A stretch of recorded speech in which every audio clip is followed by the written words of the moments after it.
తెలంగాణ ప్రజలు బీజేపీ వైపు మొగ్గు చూపుతున్నారని రాష్ట్ర అధ్యక్షులు రామచంద్రరావు అన్నారు. కాంగ్రెస్ బీఆర్ఎస్ పార్టీలకు ఇక్కడ పరిపాలించే అవకాశం దక్కిందన్నారు. రైతులకు ఇచ్చిన వాగ్దానాలు కాంగ్రెస్ నెరవేర్చలేదని విమర్శించారు. రైతులను కాంగ్రెస్ మోసం చేసిందన్నారు. కాంగ్రెస్ ప్రభుత్వం వచ్చిన తర్వాత ప్రజలు అల్లాడిపోతున్నారని మండిపడ్డారు. రాష్ట్రంలో బీజేపీ బలోపేతానికి ఒక స్పష్టమైన ప్రణాళికతో ముందుకు వెళ్తున్నామని చెప్పారు రామచంద్రరావు. ముఖ్యమంత్రి రేవంత్ రెడ్డి గారిని ఈ యొక్క రోజు ఉత్తరం రాశాను.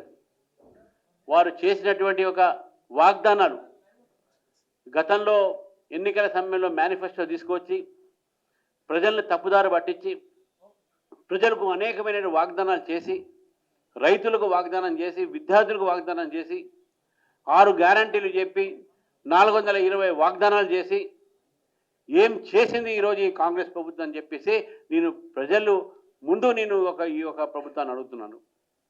కాంగ్రెస్ పార్టీ చేసినటువంటి ఒక వాగ్దానంలో రైతులకు రుణమాఫీ అన్నారు. రుణమాఫీ చేశారా? పూర్తిగా చేయలేదు, కొంతమంది చేశారు.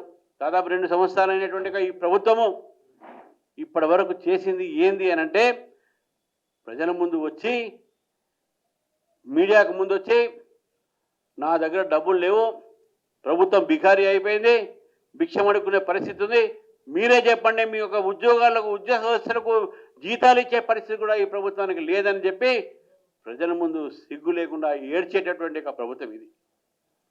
మరి మీకు తెలిసినప్పుడు మీరు వాగ్దానాలు చేశారు అంటే మీరు మోసం చేసినట్టు. ప్రజలకు మోసం చేశారు, రైతుల్ని మోసం చేశారు. రైతు బంధు 15,000 ఇస్తా అని చెప్పారు.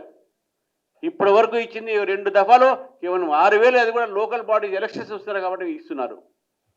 రైతులని మీరు మోసం చేస్తే